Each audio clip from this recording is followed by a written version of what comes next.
What happens when a school bully picks the wrong 72-year-old woman? 10 seconds later, nobody was laughing. They called him D. Not because of his grades, though those weren't anything to brag about, but because of his last name, Dillard. Deshawn Dillard.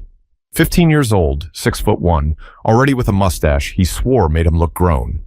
He walked the halls of Booker T. Washington Middle School in Toledo, Ohio, like he owned them. Shoulders squared, chin up, hoodie halfway on, even when it wasn't cold. You ever seen a kid who treats school like it's his stage? That was Deshawn. He had a comeback for every teacher, a glare for every hall monitor, and a pack of kids trailing behind him like bodyguards. He didn't just talk loud, he moved loud. Slapping locker doors, stomping sneakers that squeaked across tile floors, bumping into people like he didn't see them. No one checked him. Not the teachers, not security, not even the assistant principal, who just shook his head like he'd given up a long time ago. One morning, Deshawn showed up late. Again. It was a Thursday. He strutted through the double doors just as the first bell rang. In his mind, the school ran on his time. He looked at his phone, slid it back into his pocket, and noticed a smaller kid, about 7th grade, hurrying to the front office with a broken laptop in his hands. "Yo, watch out," Deshawn barked, stepping right in the kid's path, making him flinch. Kid said sorry, like he did something wrong. Deshawn just smirked and followed him down the hallway. "Man, y'all always looking scared," Deshawn muttered loud enough for everyone to hear. "It's just school, not prison." Laughter from behind him. A few of his boys were trailing, Rico, Jalen, and Snoop. Snoop's real name was Theodore, but no one dared call him that. Deshawn shoved the door open to the front office like he was entering a locker room before a game. There was no reason for him to be there. He just wanted to see what was going on, maybe stir something up. "Yo," he said, drawing the attention of everyone in the office. "Y'all got cookies or something in here? Smell like somebody grandma been baking." That's when he saw her, back turned, standing next to the secretary's desk, dressed in a maroon skirt suit, black flats, and a wide-brimmed hat covered in little rhinestones that shimmered under the flickering fluorescent lights. She didn't even look up, just shifted a little, her posture straight, shoulders squared. Deshawn couldn't help himself. "Who grandma this is? Miss Jackie from the block?" More laughter, but she still didn't turn around. That silence, it got to him, made him want to push. He walked up close, too close, brushed against her on purpose as he passed behind her to lean on the counter. She didn't move. "D," Rico whispered from the doorway. "Yo, chill." But Deshawn wasn't listening. His ego was in full gear now. "Ain't you supposed to be in a nursing home or something?" he said louder. "You lost, ma'am?" This time she turned, slowly, eyes locked on his like lasers. She didn't say a word at first, just stared. Then, in a voice that was calm but sharp enough to cut marble, she said, "Son, I suggest you back up." Deshawn blinked. He wasn't used to that. People usually stuttered or looked away, but not her. "Nah, I'm good," he said, inching even closer. "You don't know who I am, do you?" Now she smiled, just slightly. It wasn't sweet. It was the kind of smile that meant you were about to learn something you didn't sign up for. The secretary behind the desk glanced at the walkie on her belt. The assistant principal poked his head out of his office, holding a mug of coffee mid-sip. They all knew what Deshawn didn't. This wasn't some old lady. But before he could say another word, something happened that Deshawn never saw coming. Deshawn squinted, trying to read her. The way she stood there, still as stone, hands folded over a black purse like she was waiting on someone to finish playing games, threw him off. "Look, I'm just saying," he continued, trying to laugh it off now. "You real bold being here with no walker or cane. That's impressive." Still calm, still unmoved. "You think you're funny," she said. Her voice didn't rise. It didn't need to. But funny only lasts so long when life starts handing out consequences. Deshawn scoffed and looked back at his boys, waiting for the usual laughs. Rico and Snoop weren't laughing anymore. Even Jalen was fidgeting by the door like he wasn't sure whether to stay or slide out. Then the woman turned to the secretary. "Miss Ellen, could you please let Principal Weathers know I'm here? Tell him Sergeant Freeman's arrived." The room shifted. You could feel it. That word, sergeant, hung in the air like smoke. Principal Weathers? He had called her? Deshawn straightened up a little, but he tried to play it cool. Wait, hold up. Sergeant? Yes, baby, she said, turning her eyes back on him. I served 22 years in the army. I've seen real problems. And boys like you? She paused, her smile gone now. Y'all not problems, you're projects, ones I'm real good at fixing. It stung, more than Deshawn would ever admit. Man, whatever, he muttered, stepping back a little, trying to save face. But Mrs. Freeman wasn't done. She turned toward him fully now, lifting her purse slightly and resting it on her forearm like she was preparing for battle. Where's your class, young man? She asked. He looked away. Why you care? Because I'll be in it starting today. Principal Weathers asked me to cover 8th grade social studies. Room 214, right? Deshawn's heart skipped. That was his class. Ms. Langford had been out on medical leave for a week.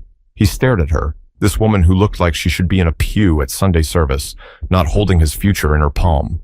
She wasn't even 5'5", but somehow the air around her felt heavy, like you couldn't lie near it, couldn't fake anything. Don't worry, she said, walking past him slowly, deliberately. We'll have plenty of time to get acquainted. Deshawn stood there, silent, as the door shut behind her. The room was dead quiet. Miss Ellen looked over the top of her glasses and said, Boy, you just signed up for a lesson you ain't ready for. Man, she ain't even a real teacher, Deshawn muttered. The assistant principal walked out from his office, finally sipping his coffee, shaking his head. She's more than a teacher. That woman trained soldiers, led platoons. She was hired special because some of y'all out here acting like this place is a playground. Deshawn felt something he hadn't felt in a long time. Maybe ever. Not fear, not anger. Something else. Something that whispered, you're not in charge anymore. But by the time he made it to room 214, that whisper turned into a full-blown reality check. Room 214 sat at the end of the second-floor hallway, right next to the stairwell with the flickering light nobody ever fixed. Deshawn dragged his feet walking there, slower than usual, like maybe if he took long enough she'd disappear. But when he turned the corner, there she was. Mrs. Eloise Freeman, standing by the whiteboard, marker already in hand. Her handwriting was big, neat, and strong. Discipline is a form of love was written across the board in capital letters. The class was quiet. That never happened. Usually it was a zoo, kids talking, throwing paper, teachers yelling just to be heard. But this? You could hear people breathing. Deshawn's usual seat in the back had never felt so far away. He pushed open the door. She didn't even look up. Glad you could join us, Mr. Dillard, she said without turning around. Grab your seat. Someone snickered. Deshawn froze. No one called him by his last name unless he was in trouble. He glanced around and caught a few eyes, but nobody dared say anything. Everyone was watching, waiting. He sat down. She turned then, calm and collected, eyes sweeping the room. I know most of you haven't met me yet, she said. I'm Miss Freeman. I don't yell, I don't chase, and I don't repeat myself. She let that hang in the air for a moment. Now, she said, tapping her finger on a stack of folders, today we're starting with something different. No textbook, no Chromebooks, just a question. Write this at the top of your paper. Who am I when no one's watching? There were groans, but quiet ones. Even Deshawn, who usually would have made a scene, just leaned back and crossed his arms. She walked the aisles while they wrote, slow, with that same measured walk, like every step had a purpose. When she got to Deshawn, she paused. His paper was blank. Nothing to say, Mr. Dillard? She asked softly. He stared ahead. Don't know what you want me to say. I don't want you to say anything, she said. I want you to think. That's your real issue, isn't it? You're louder than your thoughts, and that's dangerous. He looked up at her. For a second, their eyes met again. I know boys like you, she continued, but not with judgment, just clarity. You think if you walk hard and talk loud, people won't see the scared child behind the noise. The room was silent. She moved on like she hadn't just dropped a weight on his chest. A girl 2 rows over leaned to the side, trying to get a better look at his face. He shot her a glare, but he didn't say anything. Mrs. Freeman returned to the front. Here's the truth, she said. There are 2 kinds of people in this world. Those who get by on fear and those who earn respect. Fear doesn't last. Respect does. Someone raised a hand. Yes? It was Keisha, the shy girl who barely talked in class. "Were you really in the army?" Mrs. Freeman smiled. "Yes, 22 years. Started as a private, retired as a sergeant. I've been in places where people didn't care if you lived or died. Taught men twice your size how to respect life and themselves. And now I'm here, because your principal believes some of you need the same lesson." She didn't say it like a threat. It was a statement, a simple truth. Deshawn looked down at his paper, still blank. He picked up his pencil. For a moment he felt something shift inside. Not all the way, but something. But just when the room felt like it might settle, Deshawn's pride came back with a roar, and he made a decision that would change everything. The day dragged on, and Deshawn couldn't shake it. That woman, the way she looked at him like she already knew everything, like she wasn't scared, like she'd seen way worse and didn't have time for his nonsense. He'd never admit it out loud, but her words stuck. "You're louder than your thoughts, and that's dangerous." He chewed on that all the way to lunch. At his usual table in the corner of the cafeteria, the energy was off. Rico kept checking his phone. Jalen was halfway into his sandwich without even joking once. Even Snoop was quiet, picking at the crust of his tray pizza. "You good, D?" Rico finally asked. "I'm straight," Deshawn muttered. "She just caught me off guard, thinking she can talk to me like I'm soft." Snoop glanced up. "You did bump her, though, on purpose." "So?" "So? She didn't even blink, bro. That was kind of wild." Deshawn leaned back in his seat. "Man, whatever, I ain't scared of no old lady." But that wasn't true. He wasn't scared, not of her fists. But something about her presence made him feel small, like being loud wouldn't get him out of anything anymore. Then Rico said something that really hit. "Loki feel like she saw through you, D." Deshawn stared at him. "Say what?" "You always joking around, pushing people." She didn't flinch, didn't even get mad. Just said what she said and made everybody sit up straight. I don't think she afraid of nothing. That sat with him. He tried to brush it off, change the subject, talk about sneakers or YouTube, but the weight stayed. His chest was tight, and his fingers tapped restlessly on the table. By sixth period, he'd made up his mind. He wasn't going to let Mrs. Freeman walk around like she ran the school. He needed to remind her, and everybody else, who Deshawn Dillard was. So he made a plan. Right after the last bell, he headed to the front office, said he needed to speak to the principal about his schedule. It was a lie, of course, but he knew that's where she'd be. Mrs. Freeman always signed out at the end of the day in person. She was already there when he arrived, back turned again. Same purse, same hat, same quiet strength. He stepped up behind her, this time closer than before. No laughter, no boys behind him, just him and her, and whatever storm he was about to start. She turned. Their eyes met. Again. "Didn't I tell you to back up?" she said, soft but sharp. Deshawn clenched his jaw. "You don't scare me."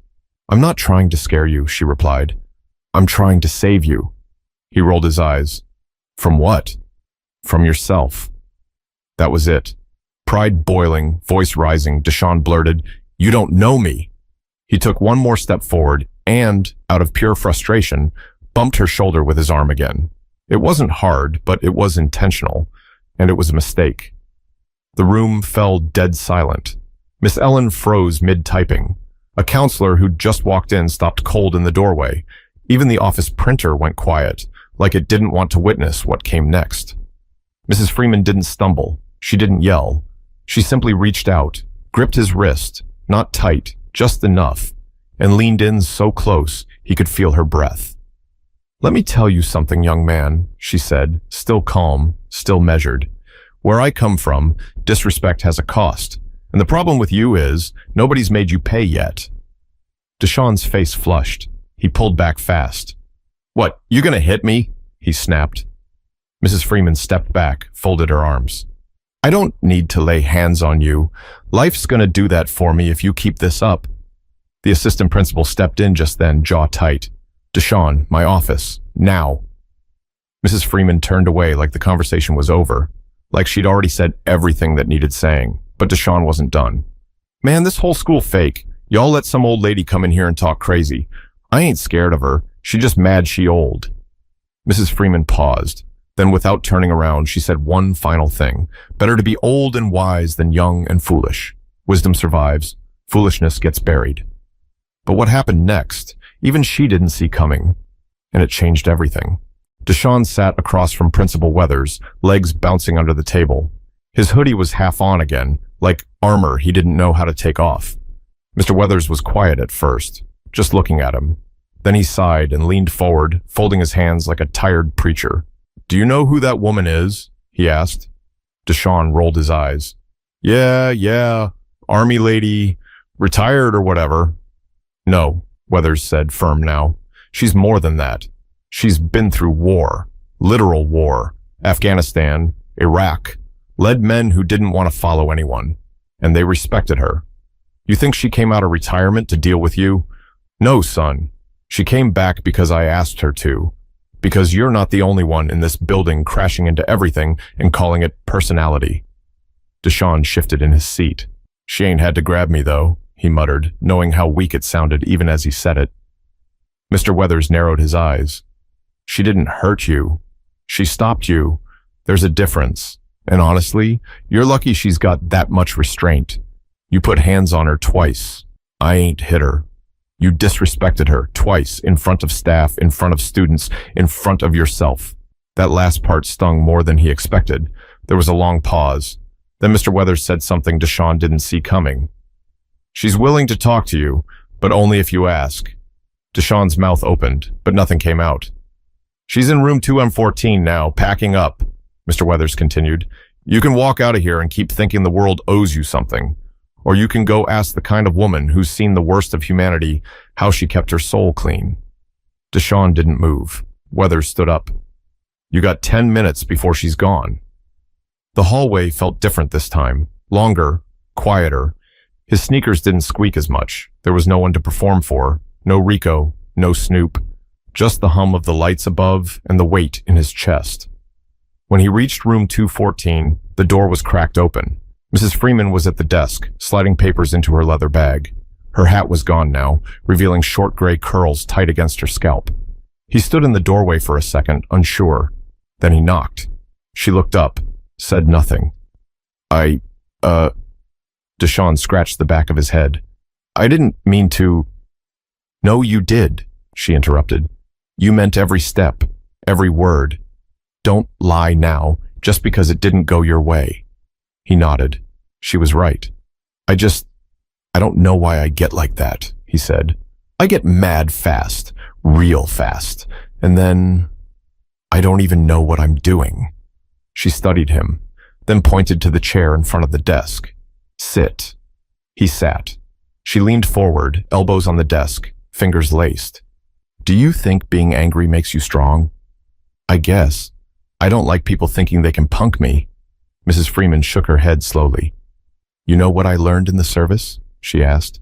"The loudest ones are usually the most scared, but the quiet ones, the ones who listen, who wait, who know their strength, those are the ones you don't want to test." Deshawn looked down. "I ain't never had anybody talk to me like that," he admitted. "Not in a way that made me feel like they meant it." "That's the problem," she said. "Y'all so used to people yelling or walking away, you don't know what to do when someone stands still." Silence filled the room again. Then she said something he'd never forget. "You think you're broken," she said. "But you're not. You're bruised, and bruises heal, but only if you stop poking at them." Deshawn looked up at her, eyes glassy. "You think I could change?" "I don't think," she said. "I know, but you gotta stop treating every kindness like a threat and every correction like an attack." He nodded. Then in a voice so low it barely reached her ears, he said, "I'm sorry." She stood up, walked around the desk, and rested her hand lightly on his shoulder. "You're already starting," she said. "Now don't stop." But just when it seemed like Deshawn was finally learning, the real test came in the form of someone who hadn't changed at all. The next morning, Deshawn walked through the front doors of Booker T. Washington Middle School with a different kind of silence.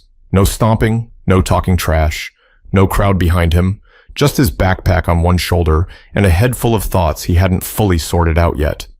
He didn't say a word to the security guard, just nodded. A real nod this time, and kept walking. By the time he got to room 214, the bell hadn't even rung yet. Mrs. Freeman was already there, wiping down the whiteboard. Today, in the same steady handwriting, she had written, "A strong man learns, a wise man listens." Deshawn slid into his usual seat. For once, he didn't sit in the back like he had something to prove. He sat near the front. Kids started trickling in. A few gave him that look like, "Yo, you good?" But no one said anything. The energy was different, like the air had cleared. Mrs. Freeman turned around, caught his eyes for just a second, and gave a single nod. The kind of nod that didn't need a speech behind it. Class began. But just when Deshawn was starting to settle in, feel like he was finding his footing, he walked right into the test of it all. It happened third period, in the hallway. He was walking alone to the office, delivering papers for a teacher. Head down, mind on his business. Then he showed up. Darren Clay, 8th grader, same age as Deshawn, built like a linebacker, always talking crazy, always trying to prove something. Him and Deshawn had gone back and forth a few times in the past, nothing major. But today, Darren was in a mood.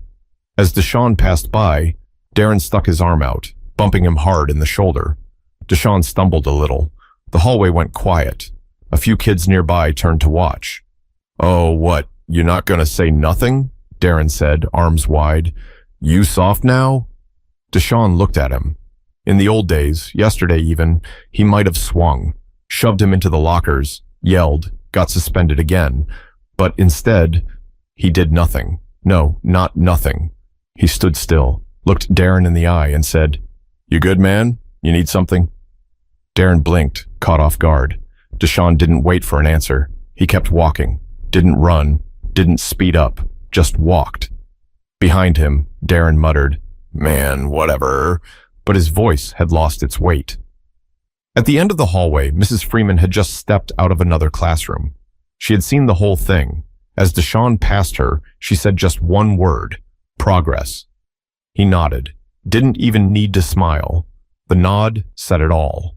That afternoon, in room 214, Mrs. Freeman didn't give a lecture. Instead, she sat on the edge of her desk and told the class a story, a real one, about her first year in the Army, how she'd wanted to quit, how she didn't think anybody saw her, how one day her drill sergeant, tough as nails, told her, "Freeman, you walk like a whisper, but your presence shakes the room." She paused, and then she said, "Every one of you has that same power, but only if you stop wasting it, trying to impress people who don't even know themselves." Deshawn heard every word. He didn't need applause. He didn't need followers anymore. He had something better now. Control, peace, respect, not just from others, but finally from himself. When the final bell rang, he waited for the room to clear. Then he walked up to Mrs. Freeman. "Thanks," he said. She didn't ask what for. She just reached into her bag, pulled out a small folded paper, and handed it to him. Inside was a quote written in the same bold handwriting. "The loudest voice in the room isn't always the strongest. Sometimes it's just the most afraid." Deshawn folded it carefully and slipped it into his pocket. He'd remember it for a long time. Long after Mrs. Freeman returned to retirement, long after he left middle school. Because some lessons don't come from textbooks. They come from people who show up, stand firm, and tell you the truth, even when it stings. And sometimes, that's exactly what saves you. And if you're lucky, you'll meet your own Mrs. Freeman before the world teaches you the hard way. If this story made you feel something, share it. Because someone out there might be one decision away from a better path, and all they need is a reminder that change is possible.